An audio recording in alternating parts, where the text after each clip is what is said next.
Ketones. O basta kung anong bigkas doon ng mga expert. Organic chemistry. Ibig sabihin, organic.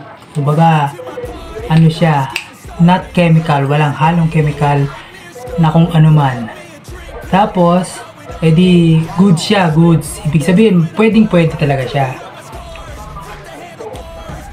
A ketone is a functional group with the structure of RCRC, where R and R can be a variety of carbon-containing substituent. Yun. Bahala na kayo. Carbon-containing substituent. Ketones contain R carbonyl group C. Yung C, yung sa RCR, carbonyl group. The simplest ketone is acetone with the formula of CH3 2CO. Many ketones are of great importance of biology and industry. So, madaling salita, pwede siyang gamitin.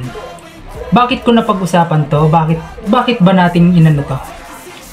I-share ko lang sa inyo kasi yung sa Lamborghini, yung kahuli-hulihang classic race sa Europe, sa Italy, nagkaroon ng cramp breakaway na si Pogacar, kaya medyo napaisip talaga yung mga fans, cycling fans, kung ano talaga yung ginawa yung ginamit or sinubo ni Pogacar.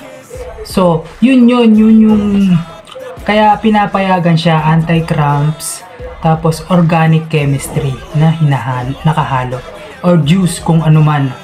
So, yun po, ulitin ko, organic chemistry ha. Tinatawag, may structure siya na RCRC, yung R and R ay carbon-containing substituent. Tapos yung C, acetone, and with the formula of carbonyl group C. Yun. So yun. So hopefully may natutunan tayo. Ako rin, medyo malalim yun, pero hopefully naintindihan nyo yung paliwanag ko para sa mga cycling fans. Kung nagustuhan mo itong ganitong klase ng content or video, huwag nyo kalimutan ha. Like, comment kung may suggestion kayo or tanong. Tapos, siyempre yung click mo na rin yung subscribe, bell para laging updated ka. Meron din ako FB page, personal, at saka sa nasa comment box natin. So yun, salamat.